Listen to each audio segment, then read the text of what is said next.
Donc, la page de recherche d'intervenants se présente comme ceci. Tout en haut, vous aurez les filtres qui vont vous permettre de trier en fonction de vos critères. Et lorsque vous descendez, vous aurez accès à tous les intervenants qui sont inscrits sur la plateforme Tenance et qui correspondent aux filtres que vous avez sélectionnés. Donc, nous allons voir dans cette vidéo comment faire une recherche d'intervenants et quels sont les filtres qui sont possibles et qui existent sur la plateforme. Donc, les trois principaux sont ceux que vous voyez en premier. Donc, c'est-à-dire la localisation, le domaine d'expertise et les mots-clés. Admettons que vous recherchez un intervenant dans le département du Rhône. Vous avez la possibilité soit de le sélectionner à la main, donc c'est-à-dire de cliquer sur son département juste ici, ou alors de marquer directement Rhône et de pouvoir le sélectionner. Vous avez également la possibilité de choisir entre localisation et mobilité. À savoir que le filtre localisation, ce seront uniquement les intervenants qui sont inscrits dans le département du Rhône qui pourront postuler à cette offre.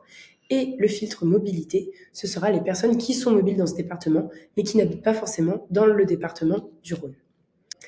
Juste à côté, vous avez le domaine d'expertise. Donc, il se présente exactement comme le département, c'est-à-dire que vous allez soit pouvoir écrire un domaine d'expertise en particulier, ou alors vous allez pouvoir en sélectionner un en faisant dérouler le menu et en cliquant sur la catégorie que vous souhaitez. Donc, admettons, business du sport. Vous allez pouvoir faire une recherche booléenne, car admettons que vous avez coché plusieurs domaines d'expertise, vous allez pouvoir choisir entre l'option OU et l'option OU. La différence entre l'option OU et l'option ET, c'est lorsque vous sélectionnez l'option OU, si vous avez mis plusieurs domaines d'expertise, cela va vous montrer les personnes qui ont soit un domaine ou alors l'autre. Alors que lorsque vous sélectionnez l'option ET, cela va vous montrer les personnes qui auront les deux domaines sélectionnés. Juste à droite, vous avez la possibilité de renseigner des mots-clés. Donc cette option-là sert énormément lorsque vous avez des recherches très précises, notamment lorsque vous recherchez des formateurs pour des certifications particulières ou alors des logiciels.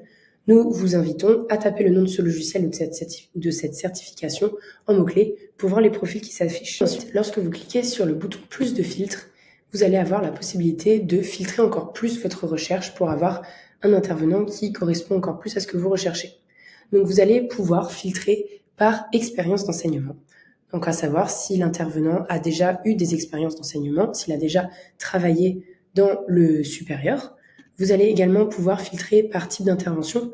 Donc, si vous cherchez un conseil, une conférence, un jury ou un cours, vous allez pouvoir le faire. Également la possibilité de filtrer par niveau de diplôme. Donc, si par exemple vous cherchez quelqu'un qui a un bac+5 minimum, vous allez pouvoir sélectionner bac+5 et tout ce qui s'ensuit. Juste à droite, vous allez pouvoir sélectionner la langue que l'intervenant doit maîtriser. Donc, par exemple, anglais, français ou alors toutes les autres langues que vous souhaitez. Vous avez également la possibilité de sélectionner les intervenants qui sont capables d'intervenir en visio ou alors qui sont en recherche de CDI. Vous allez pouvoir également filtrer par le nombre d'heures dont les intervenants sont disponibles par semaine. On ne vous conseille pas spécialement de l'indiquer puisque les intervenants le mettent juste à titre indicatif et ça peut totalement être renégocié lors de l'entretien avec celui-ci. Un petit peu comme le taux horaire. Donc c'est vraiment à titre indicatif que nous l'avons mis, mais nous vous invitons vraiment à ne pas le filtrer par le taux horaire, sauf si c'est vraiment un élément très très essentiel pour vous, mais de plutôt laisser cette case vide là et de voir les intervenants qui sont disponibles sur la plateforme. Et en dernier, vous avez le statut et le type d'entreprise dans lequel l'intervenant travaille actuellement. Enfin, une fois que vous avez rempli tous les filtres que vous souhaitez et que vous dites que vous aurez besoin de faire cette recherche plusieurs fois dans l'année ou une prochaine fois, vous allez pouvoir enregistrer votre recherche. Donc pour ce faire, vous aurez juste à cliquer sur « Gérer mes recherches » et dans ces cas-là, vous allez pouvoir créer une nouvelle recherche. Et ce sera plus simple à l'avenir pour retrouver les critères que vous aviez notés.